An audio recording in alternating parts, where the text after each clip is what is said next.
فاتحہ.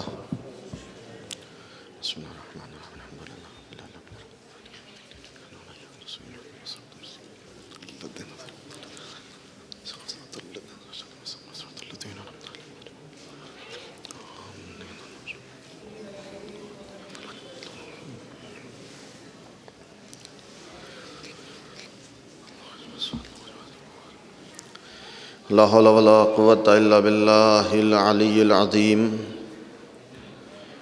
أعوذ بالله من الشيطان اللعين الرجيم. بسم الله الرحمن الرحيم.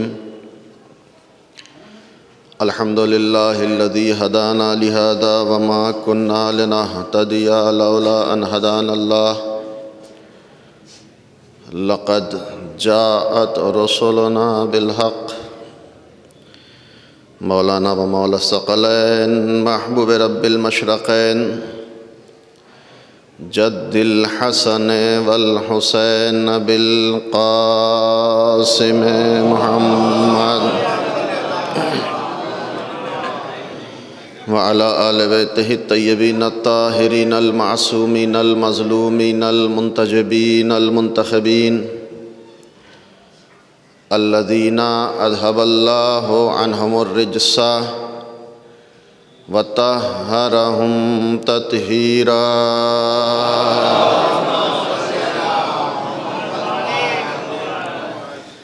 ولعنۃ اللہ علی اعدائہم وقتلتہم وغاصبی حقوقہم ومنکری فضائلہم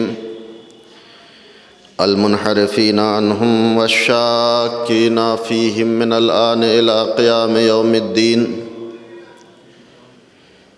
اما بعد فقد قالت فاطمۃ الزہراء سلام اللہ علیہا مثل العقل فی القلب کمثل السراج فی البیت. صلوات بھیجو محمد علی محمد.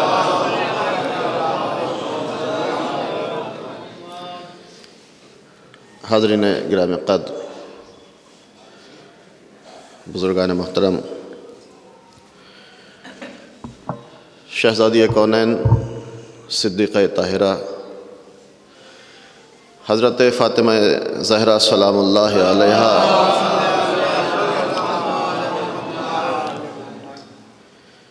کی زندگی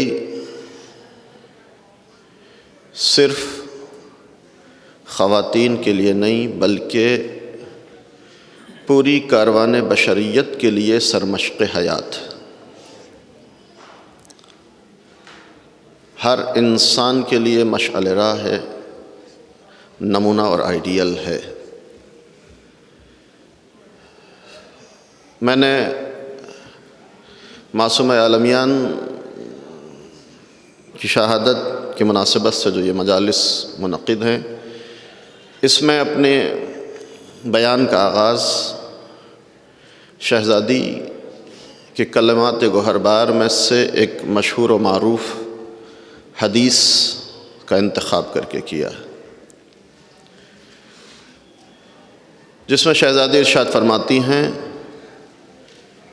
مثل العقل فی القلب کمثل السراج فی البیت. ارشاد فرماتی ہیں بی بی کہ وجود انسانی میں عقل کی وہی حیثیت ہے جو گھر میں چراغ کی حیثیت ہوتی ہے. ایک صلوات بھیجو محمد و آل محمد.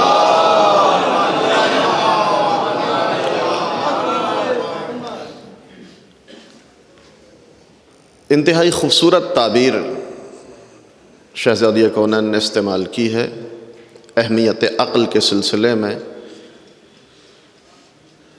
عقل کی وہی حیثیت اس ظاہری وجود میں، انسان کے اس وجود میں عقل کی وہی حیثیت ہے جو گھر میں چراغ کی حیثیت ہوتی ہے.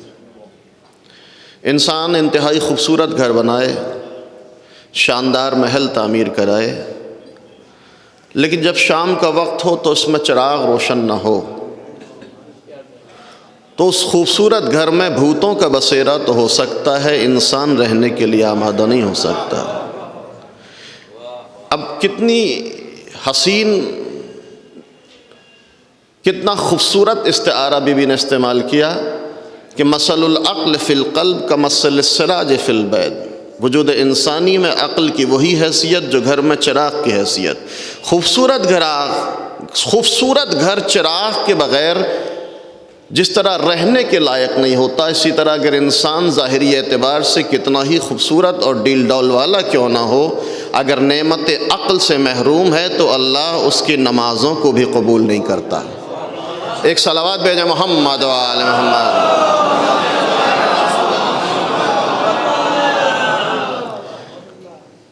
عقل حجت الہی ہے، عقل نعمت کبریٰ ہے، عقل نبی باطن ہے، عقل واعظ درونی ہے۔ عقل کی کیا اہمیت ہے بی بی کے اس کلام کے ذیل میں، یہی میرا موضوع سخن ہے، اور کن چیزوں سے عقل انسان متاثر ہوتی ہے، یہیں اپنی گفتگو کو مکمل کر دوں گا شہزادی کونین کی کلمات گوہر بار کے سلسلے کے ذیل میں انشاءاللہ۔ عقل کی اہمیت کا اندازہ اسی بات سے لگایا جا سکتا ہے کہ قرآن ایسے انسان کو انسان ماننے کے لیے تیار نہیں جو عقل سے کام نہ لے۔ ارشاد ہوتا ہے ان شر الدواب عند اللہ الصم البکم الذین لا یعقلون، جو انسان عقل سے کام نہ لے وہ ہمارے نزدیک کیڑے اور مکوڑوں سے بدتر ہے۔ آپ اندازہ لگا سکتے ہیں پیغمبر اسلام حضرت محمد مصطفیٰ صلی اللہ علیہ وآلہ وسلم ارشاد فرماتے ہیں تفکر ساعت افضل من عبادت السنہ، تھوڑی دیر عقل سے کام لینا، تھوڑی دیر اللہ کی نشانیوں میں غور و فکر کرنا سال بھر کی عبادت سے بہتر۔ اب توجہ چاہتا ہوں تمہیدی گفتگو پر۔ آیات اور روایات میں عقل کو انتہائی اہم مقام دیا گیا، کیوں؟ آخر اس کی وجہ کیا ہے، اس کا سبب کیا ہے؟ تمہیدی گفتگو کے بعد انشاءاللہ ایک سلسلہ آپ کی خدمت میں پیش کروں گا۔ اگر آپ دیکھیں اندازہ لگیں، قرآن کریم نے کم سے کم 82 مقامات پر لفظ عقل کا استعمال کیا، 80 سے زیادہ مقامات پر لفظ عقل اور اس کے مشتقات کا استعمال کیا، 20 مقامات پر لفظ فکر کا استعمال کیا، مسلسل یتدبرون اور ینظرون جیسے صیغے استعمال کر کے قدرت اپنے بندوں کو دعوت تعقل دے رہی ہے۔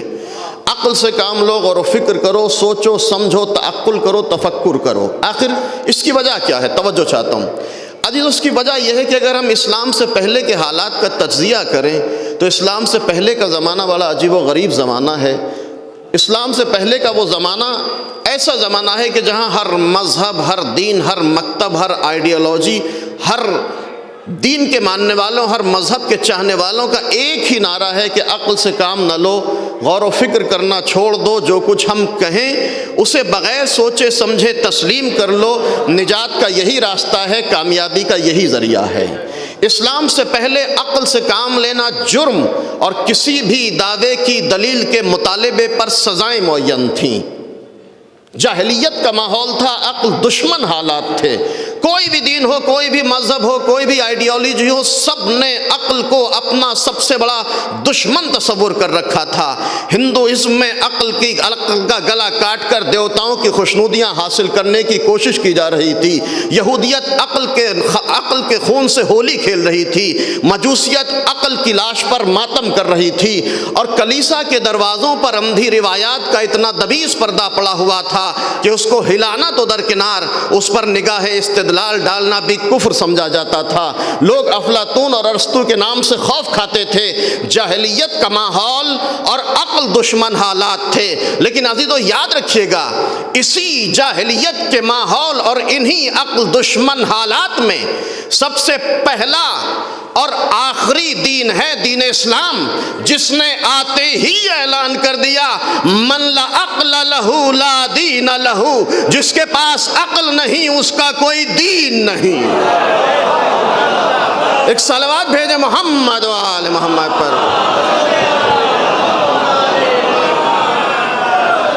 اسلام سے پہلے سب عقل کے دشمن، اسلام آیا تو دعوت تعقل دی گئی، پیغمبر نے روز اول اعلان کیا من لا عقل لہ لا دین لہ، جس کے پاس عقل نہیں اس کا کوئی دین نہیں۔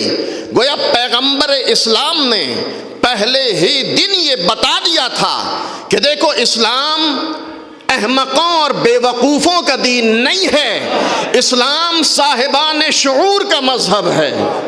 ایک صلوات بھیجے محمد و آل محمد۔ ایک اور صلوات بھیجے محمد و آل محمد۔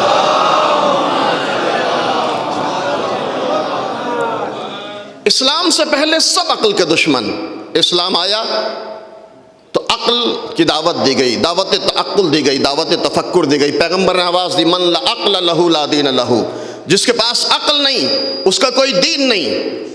اسلام نے آتے ہی اپنی دی ہوئی ہر خبر اور اپنے پہنچائے ہوئے ہر پیغام کو عقل کی کسوٹی پر پرکھنے کی دعوت عام دے کر محفل ادیان میں زلزلہ پیدا کر دیا۔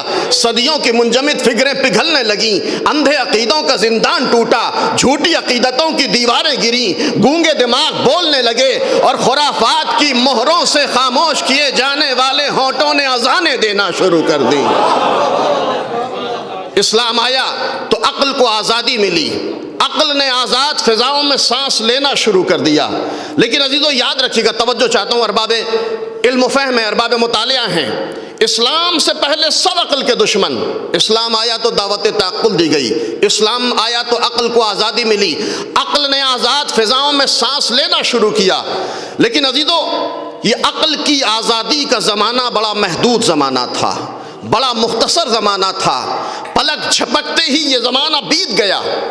ادھر اس پیغمبر کی آنکھ بند ہوئی جس نے من لا عقل لہ لا دین لہ کا نعرہ بلند کیا، ادھر اس پیغمبر کی امت نے عقل کی مخالفت جاہل ادیان سے بھی کہیں زیادہ بڑھ چڑھ کر کی۔ شبلی نعمانی کے بقول کہ ابھی پیغمبر کا کفن میلا بھی نہ ہوا تھا کہ مسلمانوں نے عقل کی مخالفت زمانے جاہلیت سے بھی کہیں زیادہ بڑھ چڑھ کر کی۔ پیغمبر کے جانے کے بعد اگر کوئی عقل سے کام لیتا ہے تو اسے کافر، زندیق، رافضی اور منافق جیسے القابات سے نوازا جاتا ہے۔ ہاتھ کاٹے جانے لگے، قلم توڑے جانے لگے، سولیوں پر چڑھایا جانے لگا، چاروں طرف عقل کی مخالفت شروع ہوئی۔ لیکن عزیزو اس عقل کی مخالفت کا نتیجہ کیا ہوا؟ عقل کی مخالفت کا نتیجہ یہ ہوا کہ آج غربت، افلاس، غلامی، محکومی، ناکامی، بدنامی، یہ ساری چیزیں مسلمانوں کا مقدر بن کر رہ گئی۔ اگر آپ تاریخ کا مطالعہ کریں تو یہ نتیجہ نکالنے پر مجبور ہوں گے کہ مسلمانوں پر مصیبتوں کا دروازہ اسی دن کھل گیا تھا جس دن مسلمانوں نے عقل کا دروازہ اپنے اوپر بند کر لیا تھا۔ صلوات بھیجے محمد و آل محمد۔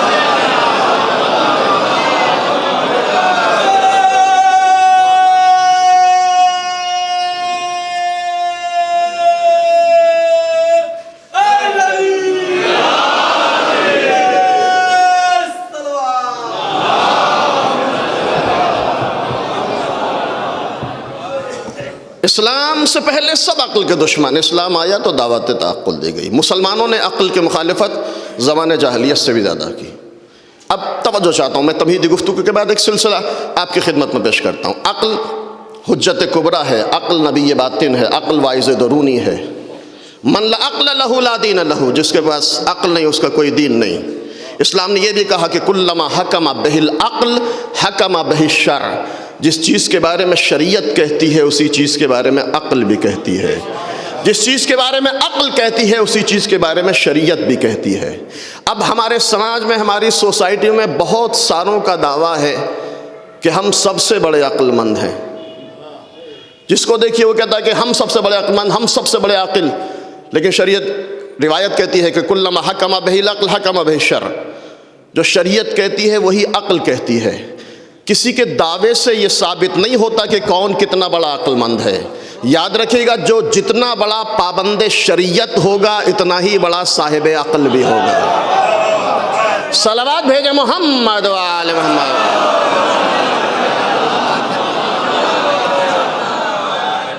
امام رضا علیہ الصلوۃ والسلام ارشاد فرماتے ہیں مولا فرماتے ہیں کہ اللہ نے انسان کو اشرف المخلوقات جیسا تمغہ عطا کیا. کیوں؟ اس لیے کہ اس کو نعمت عقل سے نوازا. اسی نعمت عقل کی بنیاد پر انسان اشرف المخلوقات بنا.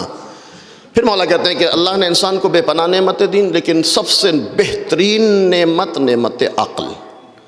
اب اس نعمت عقل کی حفاظت خود اس انسان کی ذمہ داری.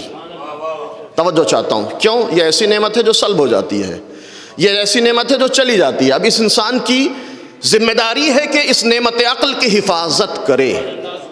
کن چیزوں سے حفاظت کرنی ہے؟ توجہ چاہتا ہوں.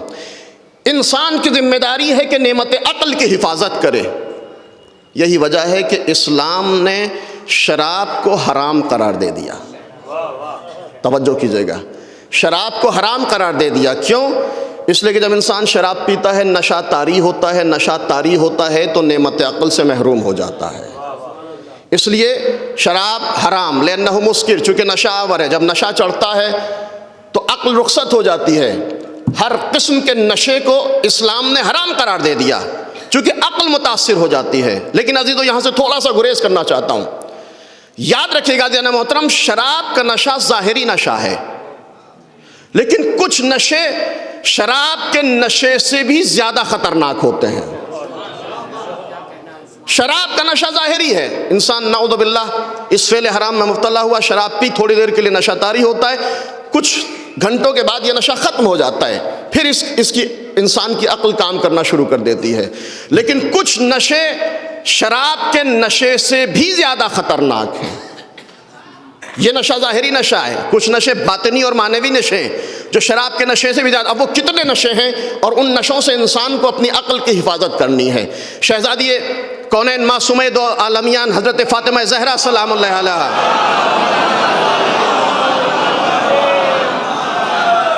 ایک روایت ہے شہزادی سے منسوب، البتہ مولا امیر المومنین سے بھی منقول ہے یہ روایت، دونوں طرح سے نقل کی گئی ہے. شہزادی ارشاد فرماتی ہیں کتنی چیزیں ہیں، کتنے نشے ہیں جس سے انسان کو اپنی عقل کی حفاظت کرنی ہے.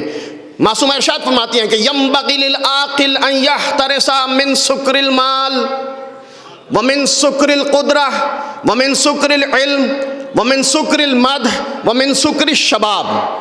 شراب کا نشہ ظاہری نشہ، کچھ نشے باطنی اور معنوی نشے ہیں جس سے انسان کی عقل متاثر ہوتی ہے. وہ کون سے نشے ہیں؟ شہزادی فرماتی ہیں کہ عقل مند انسان کے لیے، عاقل انسان کے لیے ضروری ہے کہ 5 نشوں سے اپنی عقل کی حفاظت کرے.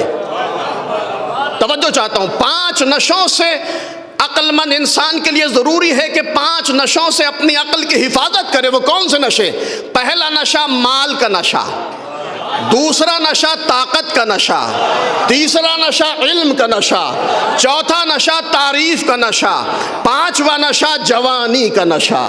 ایک صلوات بھیجیں محمد وآل محمد.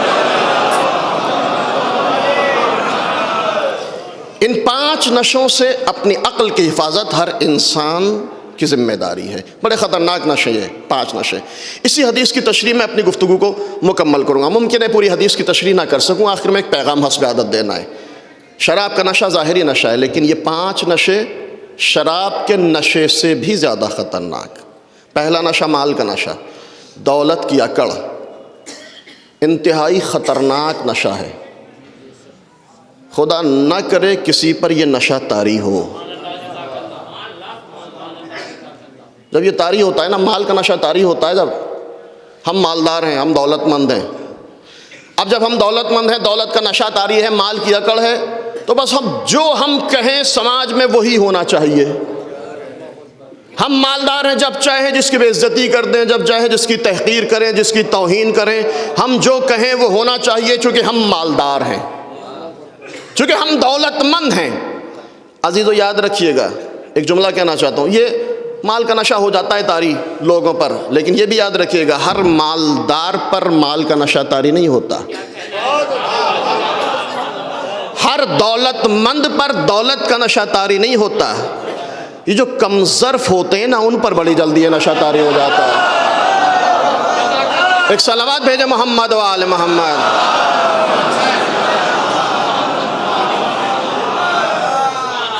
کچھ نہیں تھا، اللہ نے نواز دیا، اب اپنے آپے سے باہر ہیں.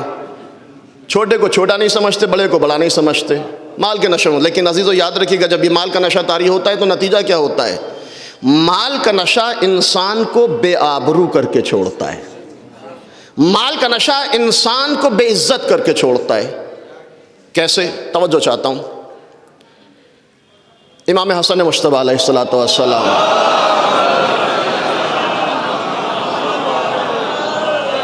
پہلا سبب جو انسان کی عقل کو برباد کرتا ہے، یہ پہلا نشہ مال کا نشہ۔ ينبغي للعاقل ان يحترس من سكر المال، عقل مند کے لیے ضروری ہے کہ مال کے نشے سے خود کو بچائے۔ مال کا نشہ انسان کو بے آبرو کرتا ہے۔ امام حسن حاکم شام کے دربار میں، جانتے واقعہ بڑا مشہور ہے، مجھے نتیجہ دینا ہے، مال کا نشہ انسان کو کیسے بے آبرو کرتا ہے۔ حاکم شام سے گفتگو ہو رہی ہے، مولا نے نمائندہ بنا کر بھیجا ہے۔ حاکم شام تخت خلافت پر غاصبانہ طور پر براجمان، مال کی اکڑ میں مبتلا ہے۔ اس نے سوچا کہ بھئی موقع اچھا ہے، آج علی کا بیٹا میرے دربار میں آیا ہے مجھ سے بات کرنے کے لیے، اچھا موقع ہے اپنی دولت کی اکڑ، دولت کا روب جمایا جائے۔ مال کے نشے میں مبتلا ہے، توجہ چاہتا ہوں، دولت کا روب جمانا چاہتا ہے امام حسن کے اوپر۔ کہتا ہے کہ علی کے بیٹے، اگر میں تمہیں کوئی تحفہ پیش کروں، تحفہ دوں تو قبول کرو گے؟ امام حسن نے مسکرا کے کہا کہ بھائی تو اپنی جیب سے تو کچھ دینے والا ہے نہیں، جو کچھ ہے تیرے پاس بیت المال ہے، بتا کیا دینا چاہتا ہے۔ توجہ چاہتا ہوں، واقعہ مشہور ہے، مجھے صرف نتیجہ دینا ہے، بتا کیا دینا چاہتا ہے، دے، تحفہ پیش کر۔ حاکم شام نے امام حسن کی خدمت میں تحفہ پیش کرنا شروع کیا۔ کتنا تحفہ، کتنا مال، زر و جواہرات ڈھیر لگا دیا امام کے سامنے۔ تاریخ کہتی ہے کہ دونوں طرف صفیں لگی ہوئی ہیں، بیچ میں مال، زر و جواہرات کا انبار، اتنا مال کہ اب ادھر والے لوگ ادھر والوں کو نہیں دیکھ پا رہے ہیں، ادھر والے ادھر والے کو نہیں دیکھ پا رہے ہیں، مال کا، زر و جواہرات کا انبار ڈھیر۔ ایک مرتبہ امام حسن حاکم شام سے کہتے ہیں بھئی حاکم شام یہ اتنی دولت مجھے کیوں دے رہا ہے؟ توجہ چاہتا ہوں، مال کا نشہ انسان کو کہاں لے جاتا ہے، دولت کی اکڑ انسان کو کس مرحلے پر لا کر کھڑی کر دیتی ہے۔ امام کہتے ہیں حاکم شام سے یہ اتنی دولت مجھے کیوں دے رہا ہے؟ مال کے نشے میں مبتلا، دولت کی اکڑ میں مغرور متکبر حاکم شام کہتا ہے حسن کے بیٹے، علی کے بیٹے حسن، کیا تم نہیں جانتے کہ میں ہندا کا بیٹا ہوں؟ مال کے نشے میں مبتلا ہے، دولت کی اکڑ بول رہی ہے۔ علی کے بیٹے، کیا تم نہیں جانتے کہ میں ہندا کا بیٹا ہوں؟ واقعہ آگے بڑھتا ہے، گفتگو مکمل ہوئی، امام چلنا چاہتے ہیں، جیسے ہی امام آگے بڑھنا چاہتے ہیں، غلام ایک نوکر آگے بڑھا، امام کے نالین مبارک کو سیدھا کیا، امام نے مسکرا کر دیکھا، دیکھنے کے بعد کہا کہ میں نے یہ ساری دولت تیرے حوالے کر دی، میں نے یہ ساری دولت تیرے حوالے کر دی۔ حاکم شام نے جب یہ محسوس کیا بے چین ہو گیا، حسن تم نے یہ کیا کیا؟ ایک معمولی سی کام کے بنیاد پر معمولی سے نوکر اور غلام کو اتنی زیادہ دولت دے دی۔ امام نے حاکم شام کی آنکھوں میں آنکھیں ڈال کر کہا، حاکم شام کیا تو نہیں جانتا کہ میں فاطمہ کا بیٹا ہوں؟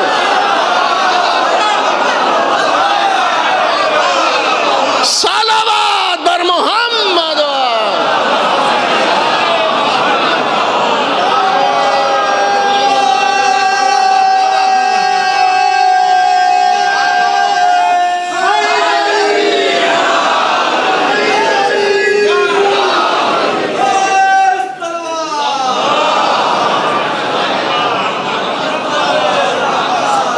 بابا جو بولا نا صلوات بے حضرت عظمت فاطمہ زہرا سلام اللہ علیہ، کیا تو نہیں جانتا کہ میں فاطمہ کا بیٹا ہوں؟ ينبغي للعاقل ان يحترس من سكر المال، شہزادی فرماتی ہیں عقل مند انسان کے لیے ضروری ہے کہ مال کے نشے سے محفوظ رہے، دولت کے نشے سے اپنی عقل کی حفاظت کرے۔ دولت کا نشہ طاری ہوتا ہے تو انسان کو بے آبرو کر کے چھوڑتا ہے، مال کا نشہ انسان کو کہیں کا نہیں رکھتا۔ کیسے بے آبرو کرتا؟ اور ایک بات، سرکار رسالت مآب حضرت محمد مصطفیٰ صلی اللہ علیہ وسلم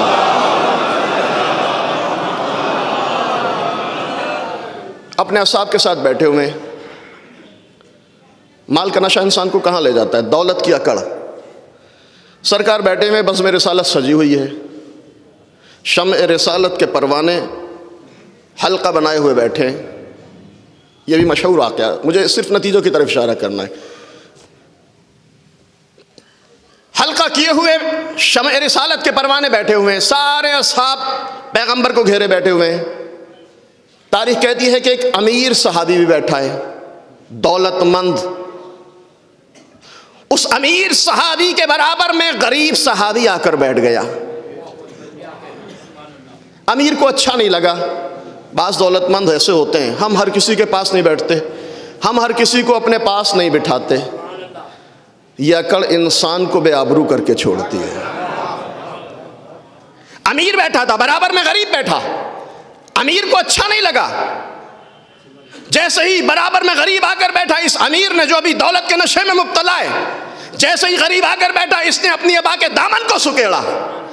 اس نے اپنی ابا کے دامن کو سکیڑا. ادھر پیغمبر رحمت نے نظر رحمت کو پھیر لیا، ادھر ابا کا دامن سکڑا، ادھر نظر رحمت پھر گئی. تھوڑی سی رمق ایمان ابھی اس کے اندر باقی. اس نے محسوس کیا کہ میرے عمل سے رسول اللہ ناراضی ہیں، خوش نہیں ہیں. احساس ندامت، پشیمانی. آیا پیغمبر کی خدمت میں، توجہ چاہتا ہوں، تھوڑی دیر پہلے مال کے نشے میں مبتلا ہے لیکن اب نادم ہے، پشیمان. آیا رسول اللہ کی خدمت میں، یا رسول اللہ مجھ سے غلطی ہو گئی، مجھے محسوس ہو گیا کہ میرا یہ عمل آپ کو اچھا نہیں لگا، آپ کو پسند نہیں آیا، یا رسول اللہ مجھے معاف کر دیجئے. ایک مرتبہ پیغمبر نے کہا کہ مجھ سے کیوں معافی مانگتے ہو؟ اس سے معافی مانگو جس کا دل دکھایا ہے. صلوات بھیجے محمد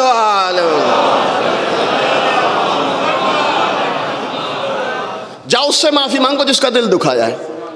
آیا اس غریب صحابی کے پاس، بھائی میرے عمل سے تمہیں تکلیف پہنچی ہے، میں معذرت چاہتا ہوں، معافی چاہتا ہوں. پیغمبر نے اپنے اس غریب صحابی کی طرف دیکھا، آنکھوں میں کہا کہ معاف کرنا صاحبان کرامت کی علامت ہے. غریب کہتا بھائی میں نے بھی معاف کیا، میرے رسول نے معاف کیا، میرے خدا نے معاف کیا. معافی مکمل ہو گئی، واقعہ ختم ہو جانا چاہیے تھا. لیکن عزیزو ایک درس ہے، ایک عبرت ہے اس واقعے میں. اب یہ امیر اپنی جگہ پر بیٹھ جاتا ہے، دل بے چین ہے، مضطرب ہے، پریشان ہے، سکون نہیں مل رہا ہے. تھوڑی دیر کے بعد پھر غریب کے پاس آتا ہے، بھائی تو نے مجھے معاف تو کر دیا لیکن میرا دل مضطرب ہے، پریشان ہے، دل کو سکون نہیں مل رہا ہے. توجہ چاہتا ہوں عزیزو، یاد رکھیے گا، جملہ معترضہ کے طور پر ایک بات کہنا چاہتا ہوں. یاد رکھیے گا، ہر جرم کی تلافی معافی سے ممکن نہیں ہے. میں نے بڑی سنجیدگی سے یہ بات کہی ہے. معافی ہر جرم کی تلافی نہیں ہو سکتی. بعض اوقات ہم جس کے ساتھ جاہیں جو کریں، کسی کا مال ہڑپ کریں، زمین غصب کریں، تہمت لگائیں، الزام تراشی کریں، تحقیر کریں، توہین کریں، اور جب گھر میں کوئی فنکشن ہے، بیٹے کی شادی ہے، عزیز ہیں، رشتہ دار ہیں، تو چلے جاتے ہیں، بھائی معاف کر دیجئے ہم سے غلطی ہو گئی. سماج والے بھی پریشر ڈالتے ہیں کہ بھائی معافی سے بڑی تو کوئی بات نہیں ہو سکتی، اس سے بڑا تو کوئی مسئلہ نہیں ہو سکتا. عزیزو، ہر جرم کی تلافی معافی سے ممکن نہیں ہے. اس لیے کہ ہر جرم کی تلافی اگر معافی سے ممکن ہوتی تو اسلام میں حدود، دیات اور قصاص کے باب معین نہیں کیے جاتے. ایک صلوات بھیجے محمد و آل محمد. بعض جرائم اتنے سنگین ہوتے ہیں، بعض گناہ اتنا بڑا ہوتا ہے کہ معافی سے نہیں اس کی تلافی ہو سکتی. اس امیر جو ابھی تک دولت کے نشے میں مبتلا تھا، اس کو بھی محسوس ہو گیا کہ میرا جرم بڑا تھا، معافی سے مسئلہ حل نہیں ہونے والا ہے. کہتا بھائی میرا دل پریشان ہے، مطمئن نہیں ہوں، مضطرب ہوں. غریب کہتا کیا چاہتے ہو؟ توجہ چاہتا ہوں. مال کا نشہ انسان کو کہاں لے جاتا ہے؟ دولت کی اکڑ. شہزادی فرماتی ہیں ینبغی للعاقل ان یحترس من سکر المال. عقل مند انسان کے لیے ضروری ہے کہ مال کے نشے سے بچے، دولت کی اکڑ سے محفوظ رکھے. تھوڑی دیر پہلے مال کے نشے میں مبتلا، معافی بھی ہو گئی، لیکن کہتا بھائی مضطرب ہوں، پریشان ہوں، دل مطمئن نہیں ہے. غریب کہتا کیا چاہتے ہو؟ توجہ کیجئے گا، پورے واقعے میں عبرت ہے. کہ کیا چاہتے ہو؟ کہ میں یہ چاہتا ہوں کہ اپنی آدھی دولت تیرے حوالے کر دوں، اپنی آدھی دولت تیرے حوالے کر دوں. ایک مرتبہ غریب مسکرا کر کہتا بھائی تمہاری دولت کی مجھے کوئی ضرورت نہیں، مجھے نہیں چاہیے تمہاری دولت۔ اب امیر اصرار کر رہا ہے، غریب انکار کر رہا ہے، غریب لینے کے لیے تیار نہیں ہے دولت کو۔ اس امیر صحابی کے دل میں پھر خیال آیا کہ چلوں پیغمبر کے پاس، اگر رسول کہیں گے تو شاید یہ قبول کر لے۔ یا رسول اللہ، اس میرے بھائی نے مجھے معاف کر دیا لیکن میں پریشان ہوں، مطمئن نہیں ہوں، مضطرب ہوں۔ کہ کیا چاہتے ہو؟ یا رسول اللہ چاہتا ہوں اپنی آدھی دولت اپنے اس غریب بھائی کے حوالے کر دوں۔ کہ تو جاؤ کر دو۔ یا رسول اللہ کر تو دی لیکن قبول کرنے کے لیے تیار نہیں، شاید آپ کہیے آپ کے کہنے سے قبول کر لے۔ پیغمبر نے غریب صحابی کو اپنے پاس بلایا کہ بھائی اس کی آدھی دولت لے لو، قبول کر لو۔ یہ خوشی سے دے رہا ہے، یہ رضایت سے دے رہا ہے، یہ اپنے دل سے دے رہا ہے۔ ایک مرتبہ غریب کہتا ہے کہ یا رسول اللہ آپ کہہ رہے ہیں میں قبول تو کر لوں لیکن میرا دل نہیں چاہتا کہ اس کی آدھی دولت کو قبول کروں۔ کہا کیوں؟ کہ یا رسول اللہ اس لیے کہ اگر میں اس کی آدھی دولت قبول کر لوں تو ڈر اس بات کا ہے کہ جو عقل اس کے اندر تھی وہ میرے اندر نہ۔ صلوات بر محمد۔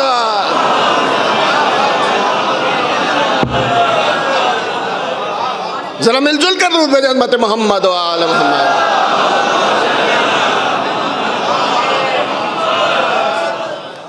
ينبغي للعاقل ان يحترس من سكر المال، عقل مند کے لیے ضروری ہے کہ مال کے نشے سے خود کو بچائے۔ مال کا نشہ انسان کو بے آبرو کرتا ہے۔ دوسرا نشہ شہزادی فرماتی ہیں ينبغي للعاقل ان يحترس من سكر القدرة، عاقل انسان کے لیے ضروری ہے کہ طاقت کے نشے سے خود کو محفوظ رکھے۔ یہ نشہ بھی بڑا خطرناک نشہ ہے۔ مال کے نشے کی طرح یہ طاقت کا نشہ بھی بڑا خطرناک نشہ ہے۔ ہم سب سے بڑے طاقتور ہیں، ہمارے خاندان میں اتنے افراد ہیں، ہمارا خاندان اتنا بڑا ہے، اب کسی کو جینا نہیں دیتے، جینا حرام کر رکھا ہے، محلے والوں کا جینا حرام، شہر والوں کا جینا حرام۔ کیوں؟ اس لیے کہ ہم سب سے بڑے طاقتور ہیں۔ غنڈہ گردی چل رہی ہے، دہشت گردی پھیلا رکھی ہے، کیوں؟ اس لیے کہ ہم سب سے بڑے طاقتور ہیں۔ عزیزو، جس طرح مال کا نشہ انسان کو بے آبرو کرتا ہے نا، اسی طرح طاقت کا نشہ بھی انسان کو بے آبرو کرتا ہے۔ کیوں؟ اس لیے کہ یہ سنت الہی ہے کہ اللہ نے ہر شیر کے بعد سوا شیر کو رکھا ہے۔ صلوات بھیجے محمد و آل محمد۔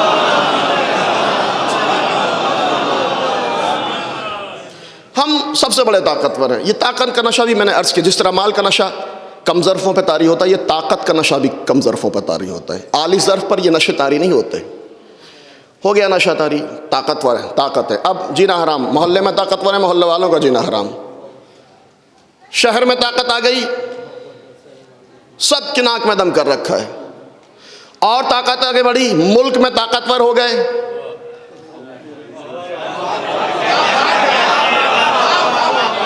تو جب چاہیں گے جس کو چاہیں گے لائن میں لگا دیں گے، بوڑھے ہوں، بچے ہوں، خواتین ہوں، ضعیف ہوں، کوئی بھی ہو۔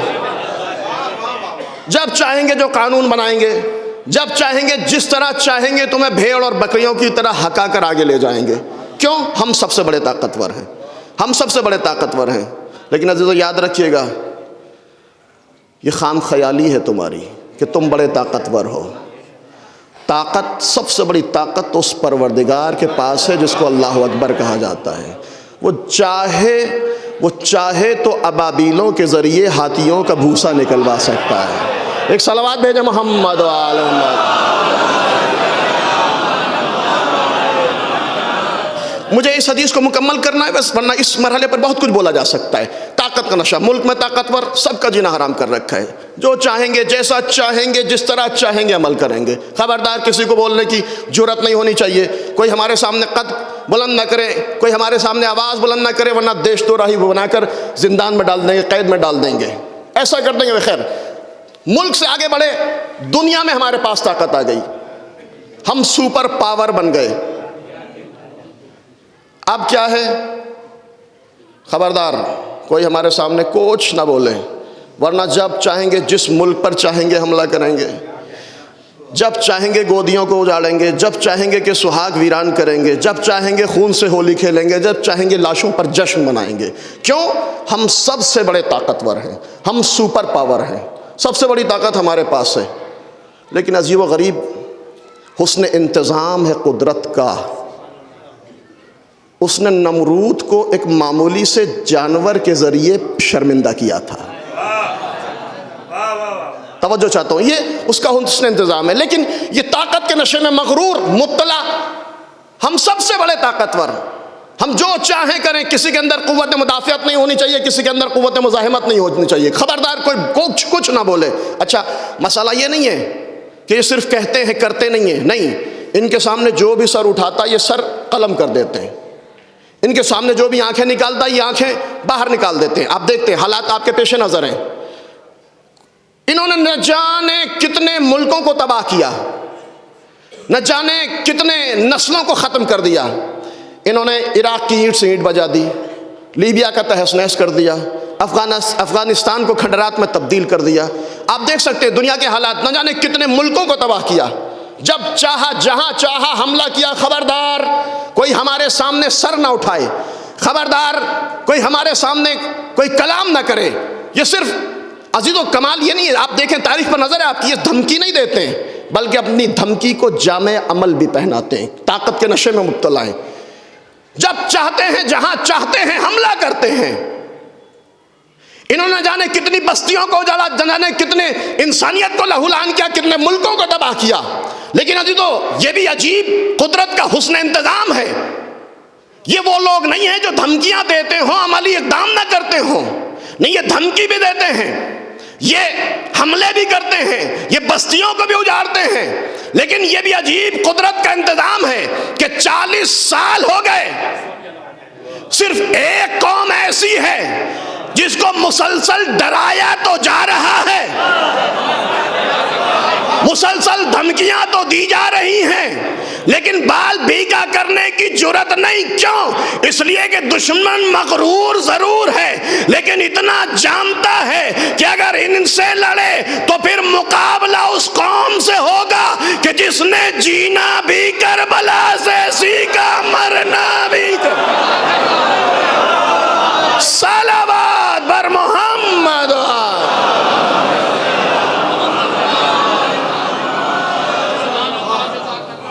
بابا جو بلند صلوات بھیجیں عظمت محمد و آل محمد۔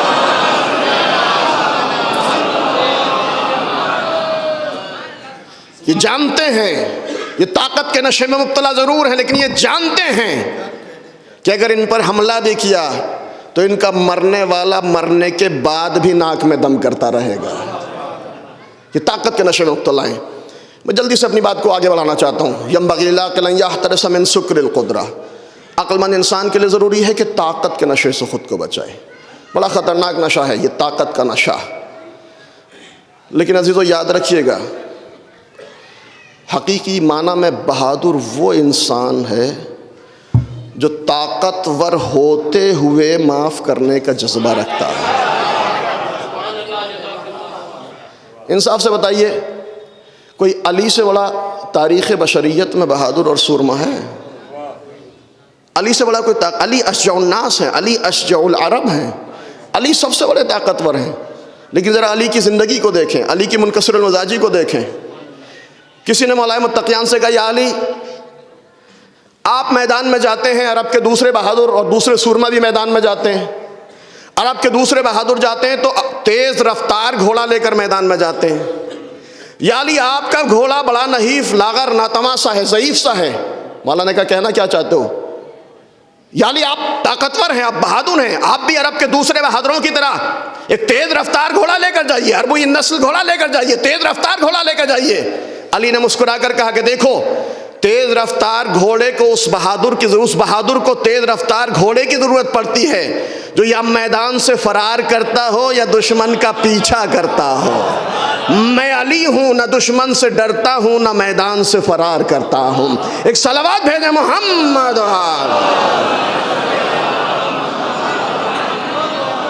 طاقت کا نشہ انسان کو بے آبرو کرتا ہے، طاقت کا نشہ انسان کی عقل کو برباد کرتا ہے۔ علی کی زندگی کو دیکھیں، علی سرمشق حیات ہیں، علی نمونہ عمل ہے، علی آئیڈیل ہیں کاروان بشریت کے لیے، لیکن علی سب سے بڑا بہادر، سب سے اشجع الناس، اشجع العرب ہے علی. لیکن علی کی زندگی کو دیکھیں، بہادری کے ساتھ علی کی زندگی کو دیکھیں. حالت جنگ میں دشمن سے مقابلہ ہو رہا ہے، علی نے حملہ کیا، دشمن کی تلوار ٹوٹی. بڑا چالاک تھا، علی کی معرفت رکھتا تھا. فوراً کہتا ہے کہ ابو طالب کے بیٹے تم بہادر تو ہو، لیکن میں نے تمہاری بہادری کے ساتھ ساتھ تمہاری سخاوت کے بھی بڑے چرچے سنے ہیں. کہ کیا چاہتے ہو؟ کہ یا علی میں تو جب جانوں جب اپنی تلوار حالت جنگ میں میرے حوالے کر دیں. توجہ کیجئے گا، میں تو جب آپ کو سخی جانوں جب آپ اپنی تلوار اس وقت میرے حوالے کر دیں. علی نے مسکرا کر تلوار دشمن کے حوالے کر دی. توجہ کیجئے گا، تلوار دشمن کے حوالے کر دی. اب کچھ پیغمبر کے وہ صحابی جو میدان جنگ سے دور بیٹھ کر جنگ کا نظارہ کیا کرتے تھے، اور علی سے تھوڑی سی خلش بھی تھی، آئے پیغمبر کی خدمت میں. یا علی دیکھیے علی نے کیا غضب کر دیا، کیسا غضب کر دیا. کہ کیا کیا علی نے؟ کہ علی حالت جنگ میں تلوار دشمن کے حوالے کر دی. یہ اصول جنگ کے خلاف ہے، علی کو ایسا نہیں کرنا چاہیے تھا. کہ تو پھر کیا ہوا؟ کہ یا علی اگر خدا نہ خواستہ دشمن نے علی پر حملہ کر دیا تو کیا ہوگا؟ پیغمبر نے مسکرا کر کہا کہ یہ اپنی آرزو اپنے ساتھ اپنی گور میں لے کر جاؤ گے. ابھی علی آئیں گے، علی سے سوال کر لینا. یہ ادھر کا منظر، ادھر حالت جنگ میں. یا علی میں تو آپ کو جب سخی جانوں جب اپنی تلوار میرے حوالے کر دیں. علی نے مسکرا کر تلوار دشمن کے حوالے کر دی. دشمن نے تلوار کو ہاتھوں میں لیا، آگے بڑھا، تلوار کو زمین پر پھینکا، سر کو علی کے قدموں پر رکھ دیا، سر کو علی کے قدموں پر رکھ دیا. یا علی جو جنگ کی حالت میں تلوار دے دے وہ صلح کی حالت میں کردار بھی ضرور دے گا. صلوات بر محمد وآل.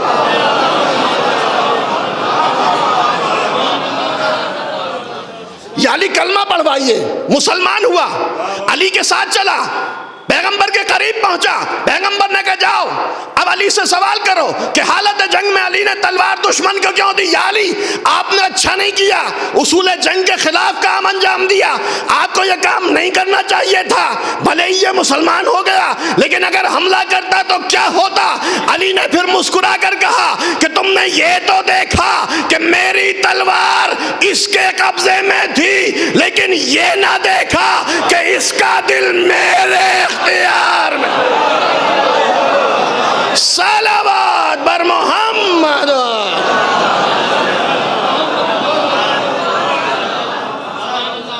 ذرا مل جل کر درود بھیجیں امت محمد وآلہ.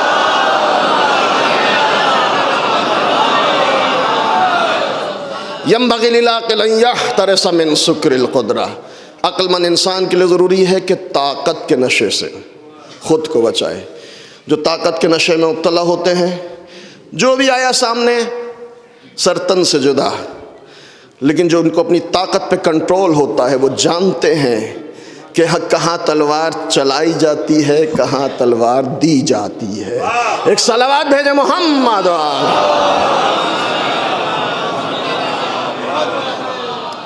5 نشوں سے انسان عاقل کو بچنا. پہلا نشہ مال کا نشہ، دوسرا نشہ طاقت کا نشہ، تیسرا نشہ، توجہ چاہتا ہوں جلدی سے حدیث کو مکمل کرنا چاہتا ہوں. شہزادی فرماتی ہیں تیسرا نشہ، ارشاد ہوا ينبغي للعاقل ان يحترس من سكر العلم. عقل مند کے لیے ضروری ہے کہ علم کے نشے سے خود کو بچائے. علم کا نشہ مال اور دولت کے نشے سے بھی زیادہ خطرناک ہے. کیوں؟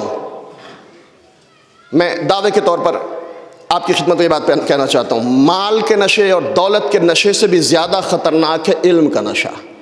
کیوں؟ اس لیے کہ اگر کسی کو مال اور دولت کا نشہ طاری ہوتا ہے تو وہ خود کو برباد کرتا ہے، لیکن اگر کسی پر علم کا نشہ طاری ہو وہ خود کو بھی برباد کرتا ہے، سماج کو بھی برباد کر کے چھوڑتا ہے. ایک صلوات بھیجے محمد و آل محمد.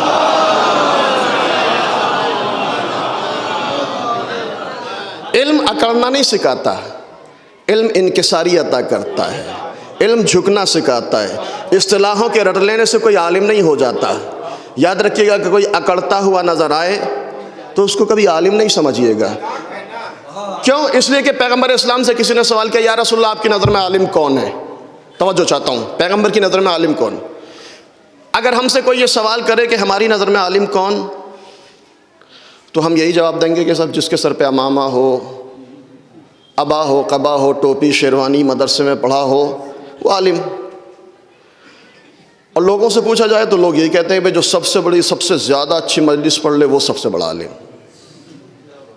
عوام عام طور سے یہی تعریف کرتی ہے، جو خوب چیخ پکار کر لے، جو جتنا زیادہ چیخ پکار کر لے وہی اتنا بڑا عالم، جو جتنے زیادہ آپ سے نعرے لگوا لے وہی اتنا بڑا عالم. لیکن علم کی تعریف، پیغمبر سے کسی نے کہا پیغمبر یا رسول اللہ آپ کی نظر میں عالم کون ہے؟ توجہ چاہتا ہوں، یا رسول اللہ آپ کی نظر میں عالم کون ہے؟ پیغمبر نے یہ نہیں کہا کہ وہ قم میں رہا ہو، نجف میں رہا ہو، سوریا میں رہا ہو، ٹوپی لگاتا ہو، امامہ پہنتا ہو، مجلس میں پڑھتا ہو، چیخ پکار کرتا ہو. نہیں، یا رسول اللہ آپ کی نظر میں عالم کون ہے؟ ارشاد ہوا، یاد رکھنا، الا وان العالم قد علم بعلمہ، یاد رکھنا ہماری نگاہ میں عالم وہ ہے جو اپنے علم پر عمل کرتا نظر آ جائے. ہماری نظروں میں عالم وہ ہے جو اپنے علم پر عمل کرتا نظر آ جائے. وَإِن كَانَ قَلِيلُ الْعِلْمِ، بھلے ہی اس کا علم کم کیوں نہ ہو. ایک صلوات بھیجے محمد وآل محمد. یہ علم کا نشہ انتہائی خطرناک نشہ ہوتا ہے، بہت. یہ مال اور دولت کے نشے سے بھی زیادہ خطرناک ہوتا ہے. خدا نہ کرے کسی پر یہ علم کا نشہ طاری ہو. یہ تیسرا نشہ. چوتھا نشہ، توجہ چاہتا ہوں، چوتھا نشہ شہزادی کیا فرماتی ہیں؟ ينبغي للعاقل ان يحترس من سكر المدح، عقل مند انسان کے لیے ضروری ہے کہ تعریف کے نشے سے خود کو بچائے. بڑا خطرناک موذی نشہ ہے یہ تعریف کا نشہ. یہ بھی طاری ہوتا ہے بعض لوگوں پر، جہاں بیٹھے اپنی تعریف. 4 آدمی ہو، 40 آدمی ہو، 400 آدمی ہو، محراب ہو، ممبر ہو، مجلس ہو، مارکیٹ ہو، بازار ہو، جہاں بیٹھے اپنی تعریف شروع کر دی. ہم نے ایسا کر دیا، ہمارے خاندان والوں نے ایسا کر دیا، ہمارے بچوں نے ایسا کر دیا. جو چیزیں ہمارے اندر ہیں وہ کسی کے اندر نہیں ہو سکتی، جو ہم کر سکتے ہیں وہ کوئی اور نہیں کر سکتا. یہ تعریف کے نشے میں مبتلا ہیں. توجہ چاہتا ہوں، لیکن ایک نفسیاتی بات ہے. جب انسان اپنی تعریف کے نشے میں مبتلا ہو جائے، جب انسان اپنی تعریف اپنی زبان سے کرنا شروع کرتا ہے تو پھر دوسرے لوگ اس سے چڑھنا شروع ہو جاتے ہیں. آپ اندازہ لگا لیجئے، یہ مشاہدے کی بات ہے. ایک صاحب ہیں جو اپنی تعریف کے نشے میں، تعریف اپنی، جہاں بیٹھے اپنی تعریف کر رہے ہیں، کوئی کام نہیں ہے، جہاں بیٹھے اپنی تعریف، سامنے والا چڑھنا شروع کر دیتا ہے. اور یہ چڑ آہستہ آہستہ مذاق میں تبدیل ہو جاتی ہے. کچھ منچلے ان کو تفریح کا سامان ہاتھ میں آ جاتا ہے، وہ جانتے ہیں کہ انہیں تعریف کا شوق ہے. اب یہ چند تعریفیں جھوٹی سچی ان کے سامنے خود بنا کر پیش کرنا شروع کر دیتے ہیں. یہ تعریف کے نشے میں مبتلا ہیں، عقل ماری جاتی ہے، مت ماری جاتی ہے. یہ نوجوان تفریح لیتے ہیں، ناشتے کا بھی انتظام ہوتا ہے، ٹھنڈے اور گرم سب چیزوں کا انتظام ہوتا ہے. کیوں؟ مت ماری گئی ہے. ينبغي للعاقل ان يحترس من سكر المدح، عقل مند انسان کے لیے ضروری ہے کہ تعریف کے نشے سے بچے. تعریف کا نشہ انسان کی عقل کو برباد کر دیتا ہے. عزیز ایک جملہ کہنا چاہتا ہوں، یاد رکھیے گا. یہ شہید مطہری نے ایک خوبصورت جملہ کہا ہے. شہید مطہری فرماتے ہیں کہ انسان کو چاہیے کہ خود کو، ہمیشہ خود کو اپنی نگاہوں سے نہ دیکھے. میں ایسا ہوں، میں ویسا ہوں، میرے بچے ایسے ہیں، میرا خاندان ایسا ہے. شہید مطہری کہتے ہیں کہ انسان کو چاہیے کہ ہمیشہ انسان خود کو اپنی نگاہوں سے نہ دیکھے، بلکہ انسان کو چاہیے کبھی کبھی خود کو سماج کی نگاہوں سے دیکھے. لوگ ہمیں کس نگاہ سے دیکھتے ہیں، سماج میں ہمارا کیا مقام ہے، سماج ہمیں کن نگاہوں سے دیکھتا ہے. یہ امام سجاد علیہ السلام کا ایک خوبصورت جملہ ہے. مولا فرماتے صحیفہ سجادیہ، مولا فرماتے الہی عززنی فی عین غیری ولیکن ذللنی فی نفسی. پالنے والے مجھے تو لوگوں کی نگاہوں میں عزیز بنا دے، پالنے والے مجھے لوگوں کی نگاہوں میں عزت دار بنا دے. ولیکن ذللنی علی نفسی، لیکن پالنے والے مجھے کبھی اپنی نگاہوں میں عزت دار نہ بنانا، مجھے اپنی نگاہوں میں عزت دار، ہاں لوگوں کی نگاہوں میں. جب کمال یہ نہیں ہے کہ انسان اپنی تعریف اپنی زبان سے کرے، کمال یہ ہے کہ الفضل ما شہدت بہ الادہ، فضیلت یہ ہے کہ دشمن کردار کی گواہی دے. ایک صلوات بھیجے محمد و آل محمد. لیکن عزیزو کبھی کبھی یہ تعریف کا نشہ طاری ہو جاتا ہے. سماج میں کچھ خاص افراد ہیں جن کو لوگ تھوڑی سی عزت دیتے ہیں، جو کم ظرف ہیں ان کو یہ عزت راس آتی ہے، جو معذرت چاہتا ہوں، جو عالی ظرف ہیں ان کو یہ عزت راس آتی ہے، جو کم ظرف ہیں وہ پھولے نہیں سماتے. ایک طبقہ ذاکرین، نوحہ خواں، خطبہ، ممبر پر آنے والے، جو عالی ظرف تھے، سماج کی عزت، انہوں نے اپنی عزت کو برقرار رکھا. جو کم ظرف تھے یہ عزت راس نہیں آئی. ہم نے نوحہ خوانی شروع کی، ذاکری اور خطابت شروع کی، سوس خوانی شروع کی، ممبر پر آنا شروع کیا. ممبر پر آنے کے وجہ سے ذکر حسین کے صدقے میں لوگوں نے احترام دینا شروع کیا. جو عالی ظرف تھے یہ احترام راس آیا، جو کم ظرف تھے انہوں نے اکڑنا شروع کر دیا. معذرت چاہتا ہوں بڑی معذرت کے ساتھ، خاص طور سے نوحہ خان کا ایک طبقہ جن کو نوجوان اپنا آئیڈیل سمجھتا ہے. نوحہ خوانی شروع کی، سماج نے عزت دی. اب اگلے سال جو مخلص نوحہ خان تھے انہوں نے خلوص کے ساتھ اس سلسلہ عبادت کو آگے بڑھایا. جو کم ظرف تھے انہوں نے اکڑنا شروع کر دیا. اب ہم محلے کی انجمن میں نوحہ خوانی نہیں کر سکتے، اب ہمارا مقام بلند ہو گیا ہے، اب ہمارا اسٹیٹس اوپر چلا گیا ہے. ہم تو صرف بڑے پروگراموں میں شرکت کر سکتے ہیں، ہم تو صرف بڑے پروگرام کے نوحہ خان ہیں، ہم بڑے پروگرام کے شاعر ہیں، ہم چھوٹے پروگراموں میں نہیں جا سکتے. ایسا ہونا چاہیے، ویسا ہونا چاہیے. اچھا مسئلہ نہیں ہے، بڑے پروگرام مل گئے. 1-2 سال کے بعد عزت اور ملی، بازار میں سی ڈی آ گئی، پھر تو نقشے ہی نہیں ملتے. بچپن کے دوست پہچاننے سے انکار کر دیا. عزیز رشتہ دار نہیں ہوں گے دور کے، نہیں معلوم کون ہیں. 1 سال اور شہرت آگے بڑھی. پچھلے سال دیکھا تھا صورت بڑی شریفانہ تھی، اس سال محرم میں ملاقات ہوئی تو حالت بڑی عجیب و غریب ہے. بال یہاں تک آ چکے، ہاتھوں میں عجیب و غریب طریقے کے کڑے، کلاوے، نہ جانے کس طرح کے زیورات. یہ کیا ہو گیا؟ کس تعریف کے نشے میں مبتلا ہو؟ کہاں جا رہے ہو؟ تم غور کرو، تمہاری حیثیت کیا تھی؟ تمہاری اوقات کیا تھی؟ تمہیں جانتا کون تھا؟ تمہیں پہچانتا کون تھا؟ تم ذکر حسین کرنے لگے، تمہاری معرفت بڑھتی چلی گئی. تم اپنی حیثیت کو پہچانو، تم اپنی اوقات کو پہچانے. تمہارا کوئی مقام نہ تھا، تم لائق تذکرہ نہ تھے. ذکر حسین کے صدقے میں لوگوں نے تمہیں لائق تذکرہ بنا دیا. اب جب لائق تذکرہ بنے ہو تو غرور نہ کرو، تکبر نہ کرو، بلکہ اس معبود کا شکر ادا کرو جس نے اپنے حسین کے ذکر کے لیے تمہارا انتخاب کر لیا. صلوات بر محمد و آل.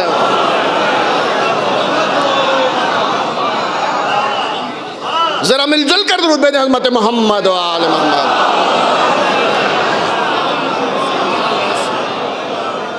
ینبغی للعاقل ان یحترس من سکر المد. عقل مند انسان کے لیے ضروری ہے کہ تعریف کے نشے سے خود کو بچائے. بڑا خطرناک نشہ ہے. جلدی سے اپنی بات کو آگے بڑھا. حسب عادت ایک پیغام مجھے دینا ہے اپنی مجلس کے آخر میں. 5واں نشہ شہزادی فرماتی ہیں ینبغی للعاقل ان یحترس من سکر الشباب. عقل مند کے لیے ضروری ہے کہ جوانی کے نشے سے خود کو بچائے. یہ نشہ بھی بعض جوانوں پر طاری ہو جاتا ہے. یہ جب نشہ طاری ہوتا ہے تو نہ ماں باپ کا احترام باقی رہتا ہے، نہ بزرگوں کی عزت باقی رہتی ہے، نہ چھوٹے سے پیار باقی رہتا ہے.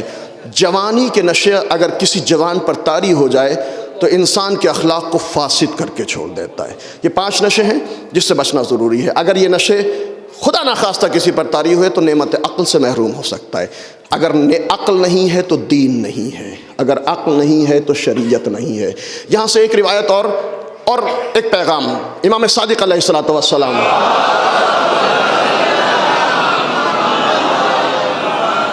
عقل نعمت عظمیٰ ہے، عقل حجت باطن ہے، عقل واعظ درونی ہے، عقل دین ہے، دین عقل ہے، عقل شریعت ہے، شریعت عقل ہے. توجہ چاہتا ہوں.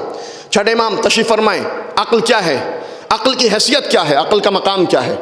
چھٹے امام تشریف فرمائیں. ایک صحابی آتا ہے، اصول کافی کی 8ویں روایت. ایک صحابی آتا ہے، آنے کے بعد کہتا ہے مولا اپنے صحابہ کے ساتھ، اپنے شاگردوں کے ساتھ بیٹھے ہوئے. آنے کے بعد ایک شاگرد کہتا ہے مولا فلان عن دینہ و فضلہ و عبادتہ. مولا ایک شخص ہے بڑا مومن، بڑا متدین، ہر وقت نماز، ہر وقت تسبیح، ہر وقت تحلیل، ہر وقت تقدیس. مولا بڑا نمازی ہے، بڑا متدین ہے، بڑا صاحب فضل ہے. بارگاہ امامت میں کسی کی عبادتوں کا تذکرہ ہو رہا ہے. ایک مرتبہ امام کہتے ہیں کہ تم نے اس کی عبادتوں کا ذکر ہمارے سامنے کیا، لیکن یہ بتاؤ فکیف عقلہ، وہ عقل کے اعتبار سے کیسا ہے؟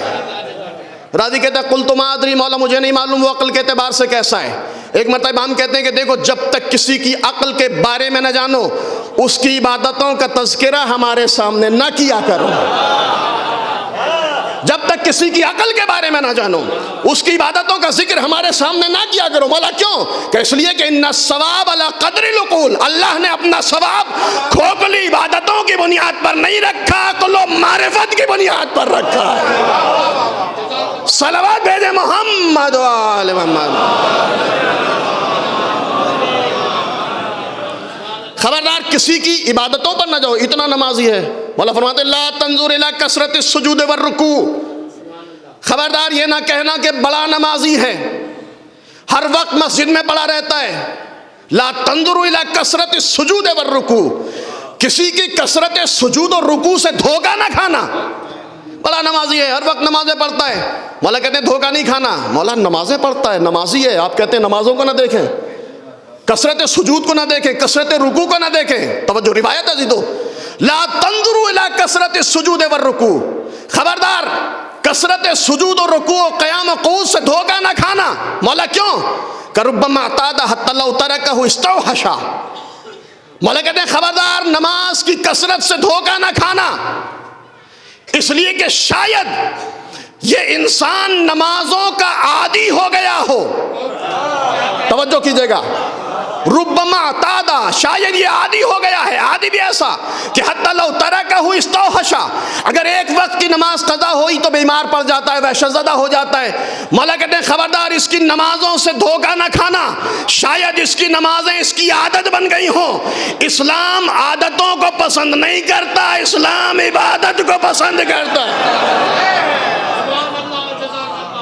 خبردار اس کی نمازوں سے دھوکہ نہیں کھانا، شاید نمازیں اس کی عادت بن گئی. مولا پھر کیسے پہچانے کہ یہ مومن ہے یا نہیں، یہ اچھا انسان ہے یا نہیں؟ آپ کہتے ہیں نمازوں کا نہ دیکھیں، ہم تو یہ کہتے ہیں جو سماج میں جتنا بڑا نمازی اتنا ہی اچھا انسان.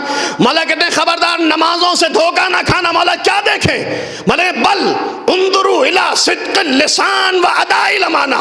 مولا کہتے ہیں صرف نمازوں کو نہ دیکھنا بلکہ یہ دیکھنا کہ جب مسجد سے باہر آتا ہے، سماج میں جاتا ہے تو جھوٹ تو نہیں بولتا، دھوکہ تو نہیں دیتا، امانتوں میں خیانت تو نہیں کرتا. صلوات بر محمد و آل باوجہ بلند صلوات بھیجے عظمت محمد و آل محمد. مولا کہتے ہیں فکیف عقلہ. تم کثرت عبادت کا ذکر کر رہے ہو، نمازوں کی گفتگو کر رہے ہو. نہیں، پہلے یہ بتاؤ فکیف عقلہ، اس کی معرفت کیسی ہے، اس کی عقلانیت کیسی ہے. تم نے کثرت عبادت کا ذکر کیا. نہیں چاہیے کثرت عبادت، اس لیے کہ ہمارے نزدیک کثرت مہم نہیں ہے، کیفیت مہم ہے. کوالٹی مہم نہیں ہے، کوانٹٹی مہم ہے. ہم یہ نہیں دیکھتے کہ عمل کتنا ہے، ہم یہ دیکھتے ہیں کہ عمل کیسا ہے. ہم کثرت پر نہیں جاتے، ہم کیفیت کو دیکھتے ہیں. بل بتاؤ فکیف عقل، عقل کے بعد عقل ہے یا نہیں، معرفت ہے یا نہیں. عزیزو اب یہاں سے ایک جملہ کہنا چاہتا ہوں، یاد رکھیے گا. اس روایت کو سننے کے بعد اپنی کثرت عبادت پہ ناز نہ کرنا، یہ نہ کہنا کہ اتنی نمازیں پڑھ لیں، اتنے روزے رکھ لیے، اتنے حج کر لیے، اتنی زیارتیں انجام دے دیں، اتنی مجلسیں کر لیں، اتنی عزاداری کر لی، اتنے تابوت نکالے، اتنے علماء کو بلایا، اتنے ذاکرین کو دعوت دی، اتنے جلوس نکالے۔ کثرت عزا پر ناز نہ کرنا، بلکہ یہ دیکھنا کہ تمہاری اس عزاداری میں عقلانیت تھی یا نہیں۔ یاد رکھیے گا، جہاں عقلانیت ہوگی وہاں اختلاف نہیں ہوگا، وہاں جھگڑا نہیں ہوگا، انجمن بازی نہیں ہوگی، ہمارا ذاکر ان کا ذاکر، ہمارا محلہ ان کا محلہ، یہ سب نہیں ہوگی۔ جہاں عقلانیت ہوگی وہاں محبت ہوگی، وہاں عقیدت ہوگی، وہاں حسین ہوں گے، وہاں فاطمہ ہوں گی۔ صلوات بر محمد و آل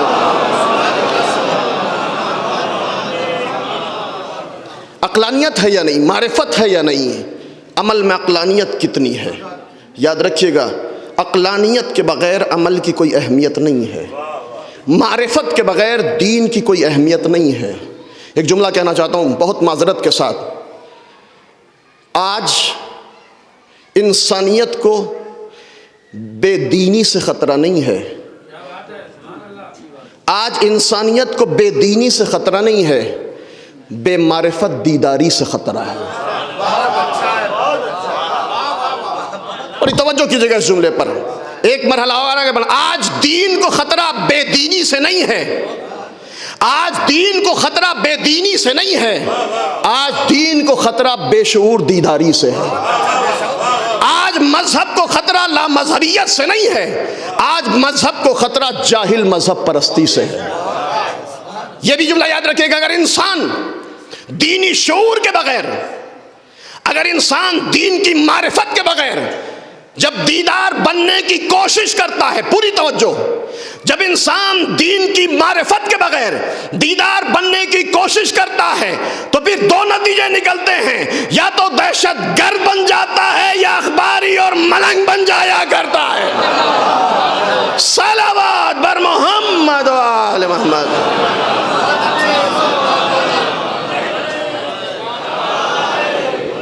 دین کی معرفت کے بغیر دیدار بننا یا دہشت گرد بناتا ہے یا اخباری اور ملنگ بنا دیتا ہے۔ عزیزو، دین کو خطرہ بے دینی سے نہیں ہے، بالکل بے دینی سے کوئی خطرہ نہیں ہے دین کو، دین کو سارا خطرہ بے شعور دیداری سے ہے۔ مذہب کو خطرہ لا مذہبیت سے نہیں ہے، مذہب کو خطرہ جاہل مذہب پرستی سے ہے۔ آج نہیں، پیغمبر اسلام کے بعد، بلکہ پیغمبر کے زمانے میں ہی یہ خطرہ، دین کو خطرہ بے دینوں سے تھا۔ آپ دیکھیں، ہمارا ائمہ پہ بڑے مظالم ہوئے، تاریخ ائمہ پر نظر ڈالیے، بہت ظلم ہوا ائمہ پر، لیکن یہ مظالم کس کی طرف سے ہوئے؟ بے دینوں کی طرف سے نہیں ہوئے ہیں، بے شعور دیداروں کی طرف سے ہوئے ہیں، لا مذہبوں کی طرف سے نہیں ہوئے، جاہل مذہب پرستوں کی طرف سے ہوئی ہیں۔ علی کی زندگی کو دیکھیں، مولا کائنات کی زندگی، پیغمبر اسلام کی حیات تک علی کی ساری جنگیں بے دینوں سے تھیں، لیکن پیغمبر کے بعد علی کی کوئی جنگ بے دینوں سے نہیں ہوئی، علی کی ساری جنگیں انہی بے شعور دیداروں سے ہوئی ہیں۔ علی کی ساری، پیغمبر کے بعد علی کی ساری جنگیں بے شعور دیداروں سے ہوئی ہیں۔ یہ بھی جملہ یاد رکھیے گا عزیزو، بے دینی کا مقابلہ آسان ہے، بے شعور دیداری کا مقابلہ بڑا مشکل کام ہے۔ یہی وجہ ہے کہ جب علی بے دینوں کے مقابلے میں جاتے تھے، جب علی خیبر و خندق اور احد کے میدان میں جاتے تھے، تو خدا کا یہ شعر کفار کے مقابلے میں کھڑا ہو کر میدان کے درمیان مسکراتا تھا، لیکن جب علی کا مقابلہ بے شعور دیداروں سے ہوا تو علی رات کے سناٹے میں آنسو بہاتے ہیں، گریا کرتے ہیں، دعا کرتے ہیں، پالنے والے علی کی داڑھی کو علی کے خون سے کب خضاب کرے گا۔ یہ بے شعور دیداروں سے مقابلہ تھا۔ بے دینوں سے مقابلہ آسان ہے، بے شعور دیداری سے مقابلہ انتہائی مشکل کام ہے عزیزو۔ مولا کائنات کی زندگی کے بعد امام حسن کا دور شروع ہوتا ہے۔ امام حسن کا مقابلہ کس سے تھا؟ بے دینوں سے تھا؟ نہیں، بے شعور دیداروں سے تھا۔ یہی بے شعور دیدار تھے جو امام حسین سے خطاب کر رہے تھے، السلام علیکہ یا مذل المومنین۔ یہ بے دین نہیں تھے، یہ بے شعور دیدار تھے۔ امام حسن کے بعد امام حسین کی زندگی، ہم کہتے ہیں حسین نے نمازوں کو بچایا، حسین نے دین کو بچایا، حسین نے قرآن کو بچایا، حسین نے روزوں کو بچایا۔ میرا آپ سے سوال ہے، ارباب علم موجود ہیں، آپ سے سوال ہے، انصاف سے بتائیں کہ کہ جب امام حسین نے مدینہ چھوڑا تو انصاف سے بتائیں کہ نمازیں نہیں پڑھی جا رہی تھیں؟ کیا روزے نہیں رکھے جا رہے تھے؟ کیا تلاوت قرآن نہیں ہو رہی تھی؟ نہیں، مسجد نبوی نمازیوں سے بھری رہتی تھی، قاریان قرآن تیار کیے جا رہے تھے، قرأت کے مقابلے ہو رہے تھے، حفظ کے مسابقے ہو رہے تھے۔ پھر حسین نے کون سی نماز کو بچایا؟ حسین نے کون سے قرآن کو بچایا؟ حسین نے کون سے دین کو بچایا؟ عزیزو، نمازیں تو تھیں، روح نماز نہیں تھی۔ دین تو تھا لیکن بے شعور دیداری تھی۔ حسین نے روح نماز کو بچایا۔ یہی وجہ ہے کہ جب حسین مدینے سے نکلنا چاہتے، مسجد نبوی میں آتے، نمازیوں سے کہتے ہیں، مسلمانوں کا مجمع مسجد نبوی میں نمازوں میں مشغول، نمازیوں سے کہتے ہیں چلو میرے ساتھ کربلا چلو۔ سارے نمازی ایک جملہ کہتے ہیں، فرزند رسول آپ مدینے سے چلے جائیں، کربلا چلے جائیں، ہم تو نماز پڑھ رہے ہیں۔ حسین نے بڑھ کر ایک جملہ کہا تھا کہ دیکھو، یہ نماز پڑھنے کا وقت نہیں ہے، یہ نماز بچانے کا وقت ہے، یہ نماز بچانے کا وقت ہے۔ حسین نے روح نماز کو بچایا ہے، حسین نے روح دین کو بچایا ہے۔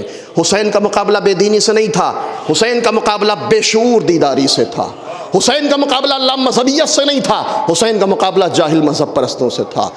یہی 18,000 بے معرفت نمازیوں کا مجمع تھا جو مسلم ابن عقیل کو مسجد میں تنہا چھوڑ کر سیاست کی ڈگڈگی پر بھاگ کھڑا ہوا تھا۔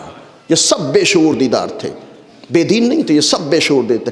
آج حسین کی تحریک آزاداری کو انہی بے شعور دیداروں سے خطرہ ہے۔ بڑی سنجیدگی سے میں نے جملہ کہا ہے۔ آج حسین کے اس مشن کو انہی بے شعور دیدار، انہی جاہل مذہب پرستوں سے خطرہ ہے۔ کسی بے دین سے کوئی خطرہ نہیں ہے، کسی لا مذہب سے خطرہ نہیں ہے، انہی بے شعور دیداروں سے خطرہ ہے۔ یہ وہ بے شعور دیدار ہیں جنہوں نے ہمیشہ علی کو ستایا۔ انہی بے شعور دیداروں کی بنیاد پر علی مدینے میں احساس تنہائی کرنے لگے۔ یہی بے شعور دیدار تھے کہ جو فاطمہ کے دروازے پر آگ اور لکڑی لے کر جمع ہو گئے تھے۔ یہی جاہل مذہب پرست تھے جس کی بنیاد پر رسول کی اکلوتی بیٹی کو مرثیہ پڑھنا پڑا۔ صبت علیہ مصائب لونا صبت علی الایام سرنا لیالیا۔ بابا، آپ کے ان بے شعور امتیوں نے مجھ پر ایسے مظالم ڈالے، ایسے ظلم کے پہاڑ توڑے، اگر روز روشن پہ پڑتے تو شب تاریک میں تبدیل ہو جاتے۔ علی کے جذبات کو لہولہان کیا ہے ان بے شعور دیداروں نے، علی کے احساسات کو زخمی کیا ہے ان جاہل مذہب پرستوں نے۔ عزیزو، آج بھی حسین کی اس تحریک کو انہی جاہل مذہب پرستوں سے خطرہ ہے۔ عزیزو، علی کو تنہا کر دیا۔ ابھی پیغمبر کا کفن بھی میلا نہ ہوا تھا کہ علی مدینے میں تنہا ہو گئے، مدینے میں علی کو تنہا کر دیا۔ علی کی تنہائی کا اندازہ لگا سکتے ہیں عزیزو؟ آپ مصیبت، آج ذکر مصیبت سنتے ہیں نا، مصائب سنتے ہیں، میں طولانی مصائب نہیں پڑھ سکتا بڑی معذرت کے ساتھ۔ علی کی احساس تنہائی، علی کی غربت یہ تھی کہ کوئی علی کی احساس تنہائی کو محسوس بھی نہیں کر رہا تھا۔ صرف ایک بی بی تھی جو مسلسل علی کو دلاسا دے رہی تھی، مسلسل علی کو تسلیاں دے رہی تھی۔ یہی وجہ ہے عزیزو، فاطمہ کے جانے کے بعد علی بالکل تنہا ہو گئے تھے۔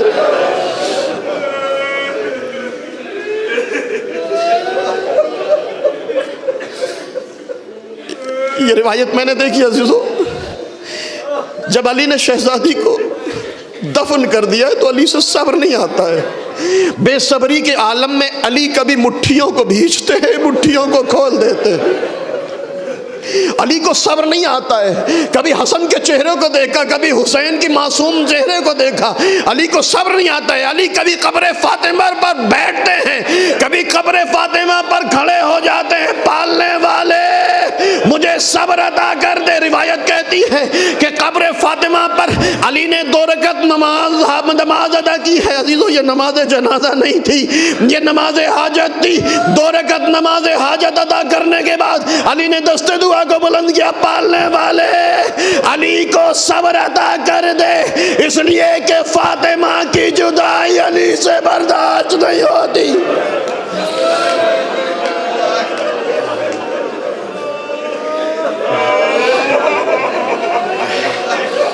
عزادارو، کبھی بھی احساس کریں، اس روایت کو ذرا سوچئے، علی سب سے بڑا، کائنات کا سب سے بڑا صابر، لیکن صبر نہیں ہوتا ہے علی سے صبر نہیں، تو کیوں؟ اس لیے کہ وہ چلی گئی جو علی ہر لمحے علی کا ساتھ دے رہی تھی، ہر لمحے علی کو دلاسا دے رہی تھی، علی کو احساس تنہائی نہیں ہونے دیا فاطمہ نے اپنی زندگی میں۔ عزیزدارو، روایت کہتی ہے کہ ایک دن علی بیت الشرف میں تشریف لاتے ہیں، فاطمہ صحن خانہ میں بیٹھی ہوئی ماتم کر رہی ہے، آنسو بہا رہی ہیں۔ علی نے فاطمہ کو روتے ہوئے دیکھا، قریب آئے، بیٹھ گئے۔ دختر رسول، مجھے معلوم ہے آپ پر مصیبتوں کے پہاڑ توڑ دیے گئے، لیکن بی بی اتنا گریہ کریں گی تو علی کیسے برداشت کرے گا؟ ایک مرتبہ فاطمہ نے علی کے چہرے کی طرف دیکھا، یا علی، میں اپنے اوپر ہونے والی مصیبتوں پر آنسو نہیں بہا رہی۔ یا علی، بی بی پھر کس بات پر گریہ کر رہی ہیں؟ یا علی، میں نے سنا ہے کہ مدینے کے لوگ آپ کو سلام نہیں کرتے۔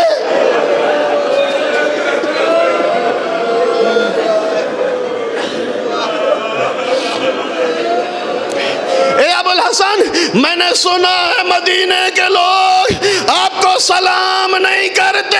ایک مرتبہ علی فاطمہ کے قریب بیٹھے، دختر رسول، حالت یہ نہیں کہ مدینے کے لوگ علی کو سلام نہیں کرتے، بی بی علی سلام کرتا ہے، مدینے کے لوگ علی کے سلام کا جواب نہیں دیتے۔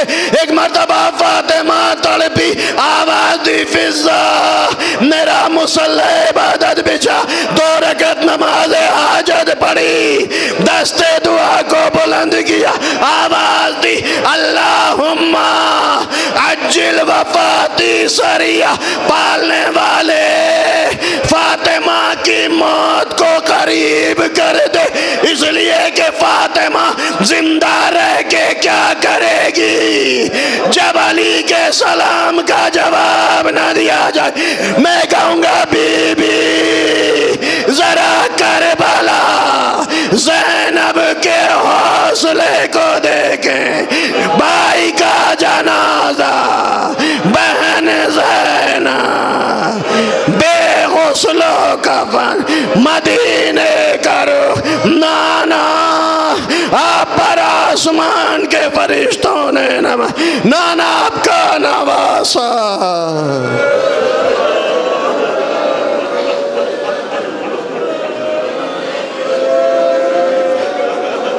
الا لعنت اللہ علی القوم الظالمین، سیعلم الذین ظلموا ای منقلب ینقلبون، انا للہ و انا الیہ راجعون۔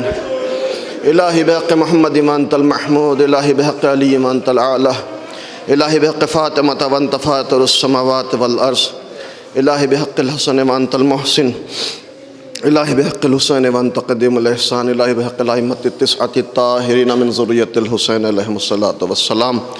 اللہم انی نسألک زیادۃ فی العلم وصحۃ فی الجسم وبرکۃ فی الرزق وطولا فی العمر وتوبۃ قبل الموت وراحۃ عند الموت ونجاۃ من النار ودخولا فی الجنہ وعافیۃ من کل بلاء الدنیا۔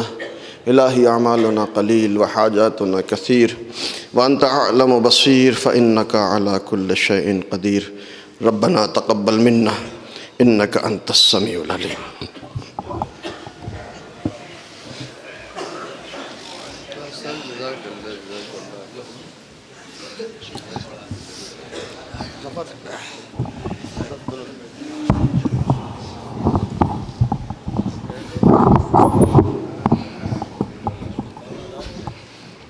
السلام علیکہ یا ابا عبداللہ، السلام علیکہ یا ابن رسول اللہ، السلام علیکم ورحمۃ اللہ وبرکاتہ، السلام علیکہ یا غریب الغرباء، السلام علیکہ یا معین الضعفاء والفقراء، السلام علیکہ یا سلطان یا ابا الحسن علی ابن موسیٰ الرضا ورحمۃ اللہ وبرکاتہ، السلام علیکہ یا خلیفۃ اللہ فی الارض، السلام علیکہ یا صاحب العصر والزمان، الزمان الامان والامان والامان السلام علیک یا صدیق القرآن السلام علیک یا امام الانس والجان عجل اللہ تعالی فرجک وصل اللہ تعالی مخرجک وظہورک وعوانک وانصوارک. السلام علیکم ورحمۃ اللہ وبرکاتہ.